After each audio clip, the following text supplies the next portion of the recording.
speaker for this afternoon, or actually this morning, still morning. This individual came to the United States as a refugee during the war with Iraq. As a product of talent search, he compelled to join the ranks of TRiO during college as an upper bound advisor at UC Davis, where he graduated with degrees in biology, psychology, and ethnic studies. Ooh, that's a lot. He has served as a public school math teacher to non-native English speakers in high schools and juvenile halls. Soon after, he directed community-based organizations like the Boys and Girls Club of the Peninsula and liaised college access for first-generation students of color on behalf, I am a math teacher, exactly, on behalf of Stanford University. Today, he coordinates college readiness programs for youth in Making Waves education program in Richmond, California, and hopes to research urban policy and education in a doctorate program near you. So now that's what I had to say about him, because that's what he told me to say. So I'm going to tell you the real story about this guy. I met this individual as a colleague at UC Davis, and I'm going to tell you right now, this guy bleeds TRiO. His heart is TRiO. His heart is for you guys. He knows what you guys are going through. He knows exactly what you're going through. You guys met him this morning, but today he's going to motivate you with some words that I'm quite sure some of you may have never heard, because I'm a math person, and he's going to educate you. He's going to show you how it is. Please welcome Arash.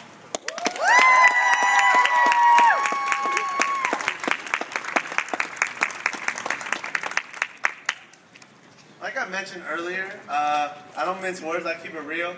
Thought I was going to be NFL Madden champ. I didn't think I needed to go to college. I could make a living off just kicking my friends' butts and getting paid for it, stealing their lunch money. If it wasn't for people like Sam and Donnell and my friends at UC Davis, I probably would have dropped out of college, let alone high school. I would love to say that I'm all that. I have a lot of brain swag, and I just figured it out on my own. But I would be lying to you. I'll be fronting if I didn't say that TRiO was instrumental in my development as a man and as an educator, because it's all circle effect, right? I want to see all of you up here one day. So my sincerest thanks to you, SB3.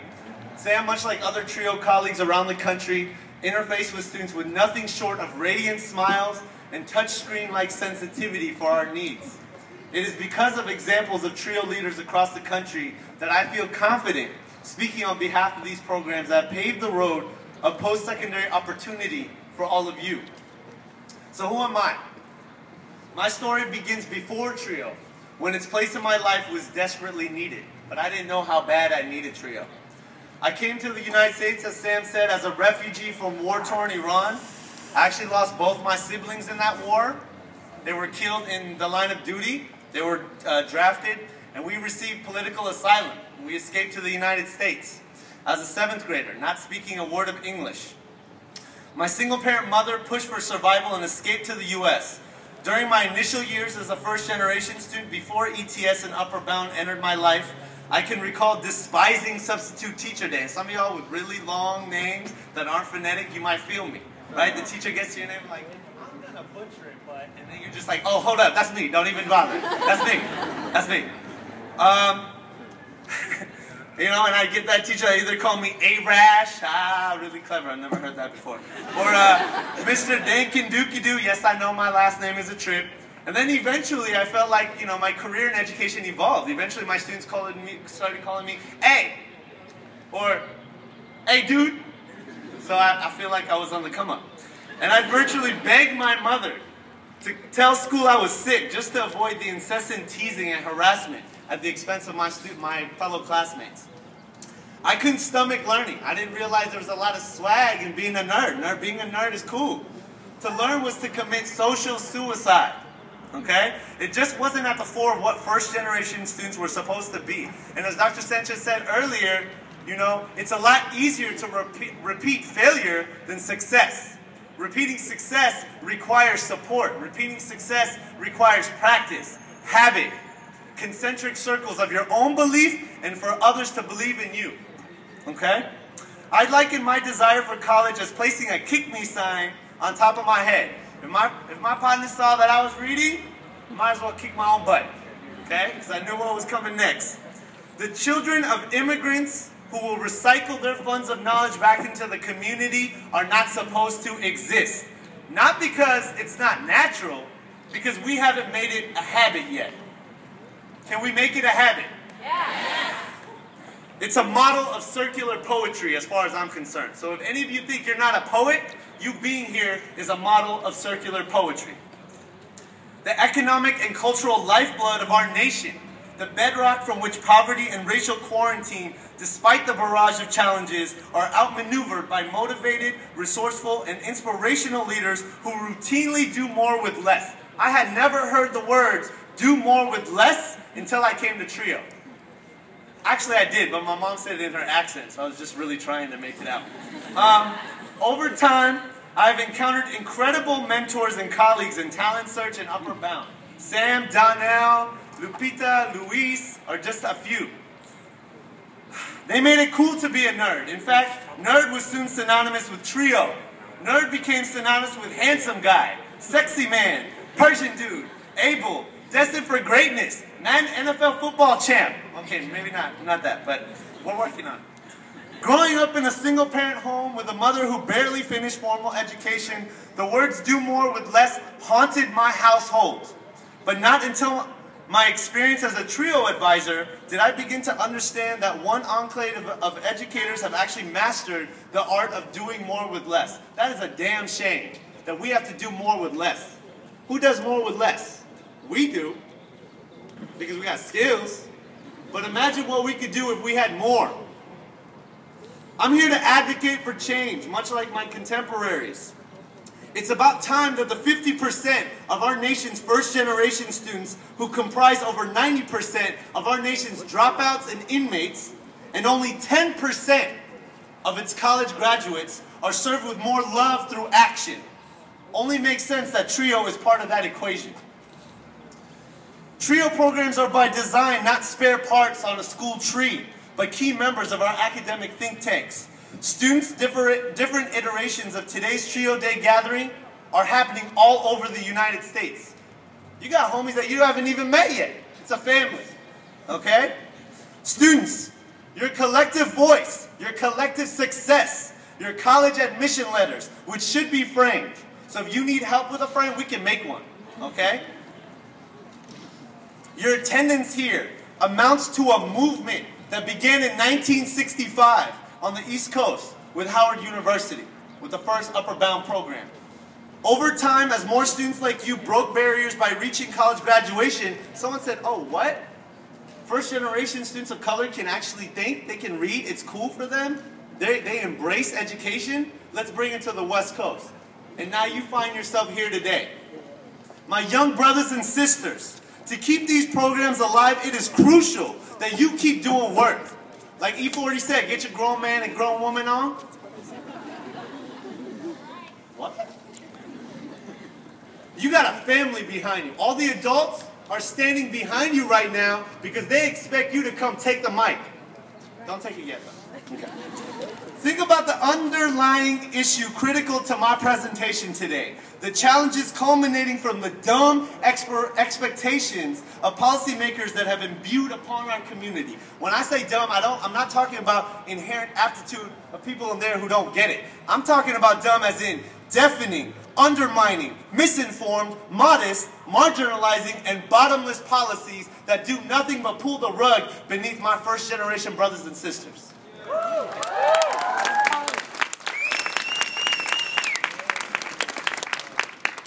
When I say TRiO works, little do they know that our students fly.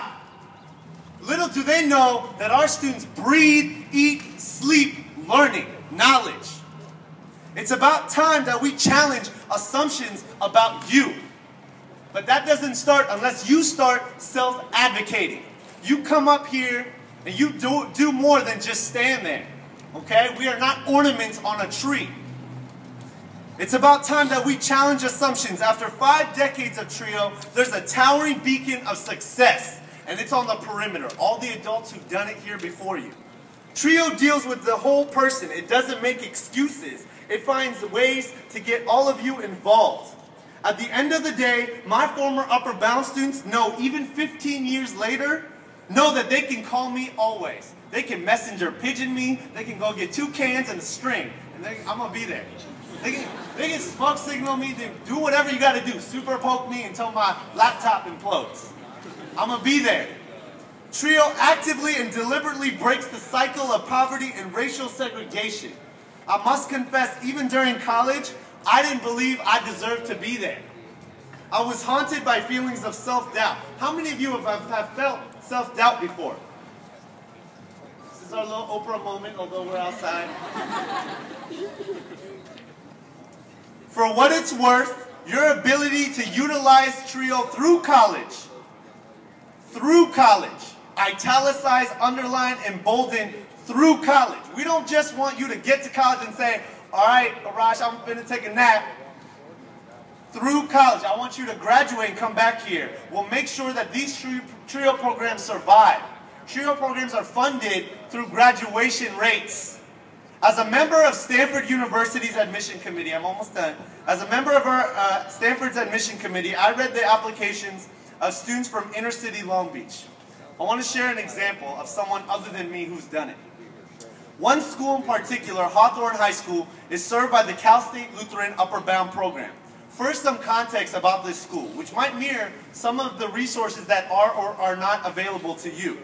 Hawthorne's textbooks, when I went to go see that high school, are outdated. Some of the students actually have to share their textbooks. It's difficult to identify them because their covers are peeling off into cardboard scrolls. During my visit to Hawthorne, I can recall several students asked if I was lost and why the hell Stanford would, quote, bother visiting their school. Poor brown kids aren't supposed to learn, a couple of them said to me. The perimeter of this school boasts a kaleidoscope of graffiti and murals, including an homage dedicated to a local civil rights advocate who fought for fair wages for the community's majority working class Latino families. The attendance and visitor offices are wired with district-funded metal detectors and security personnel. This ain't a jail, this is a high school we're talking about. I used to help students from this school gain admission into universities like Stanford. One student from this school, Jesus Mora, I fondly refer to him as my little Chewy, was also a student in the Cal State Lutheran Upper Bound program. Let me tell you something about Chewy. Chewy's parents are janitors. They work 50 hours a week cleaning houses. And when he wasn't caretaking after his younger sisters and maintaining his grades, Chewy worked beside his parents to put food on the table. In the summer prior to his junior year, Upper Bound Math and Science program provided Chewy with the opportunity to take rigorous AP courses that were unfortunately budgetary cuts at Chewy's own high school. Additionally, students in the residential Upper Bound program, like Chewy, were shuttled to colleges during the summer. One of the colleges Chewy got to visit with his classmates was Stanford, where I had the privilege of meeting this phenomenal young man. It was during my presentation to the Upper Bound program that I first encountered Chewy. When the time came to apply to college, Chewy and his Hawthorne classmates received supplemental college counseling from the Upper Bound advisors. Let me tell you something. Today, I'm proud to say that Chewy is a straight A student at Stanford University. He's majoring in physics.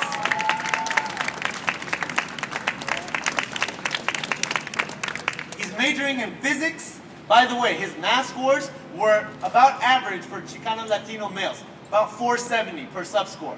This boy's getting a straight A average at Stanford.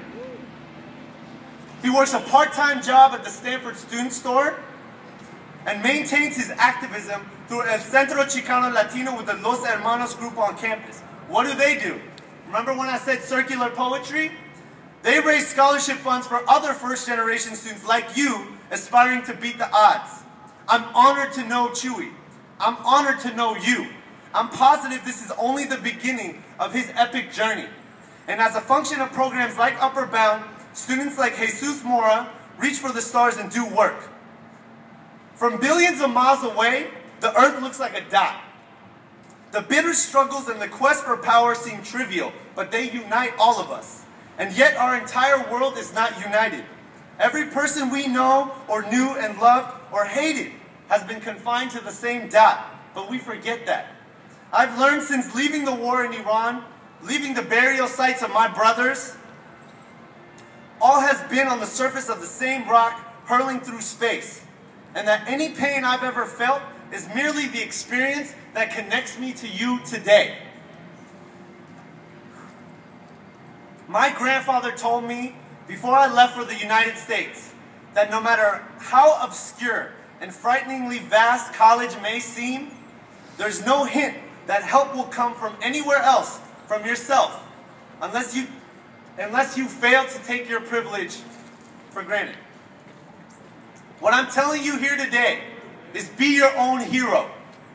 TRiO is an example, but you need to be your own hero. Provide the example for your little brothers and sisters, for your classmates, for the subsequent generations of TRiO alumni. Finally, I'd like to leave you with a poem that I wrote for you today. So I'm sorry it's a little cheesy. I'll try not to tag you on Facebook. I don't want to put anyone on blast. I know prom's coming up. A poem which I wrote in honor of you, because I'm humbled by you. In celebration of expectations that we will recreate for ourselves each day with each successful graduation that will happen here. The strength in TRiO is in the numbers of students served. All of you who will attend, who will be added to the names of successful TRiO products. Much like Jesus Mora, I can't wait to hear the story of your incredible journey someday. So here's my poem. But before I read my poem, let's put our fists up together in solidarity. Proud, proud, proud. How silent and proud my life flowed through like a curious stream, in heart of these silent, deserted dreams. From the corridors of those empty, cheerless pages to the children from the towns of sleepless faces. Not a man, woman, or pen sings, not one colorful star stirs. Oh, how silent and proud my life flowed through like a curious stream, remembering that we are all hurt. Thank you.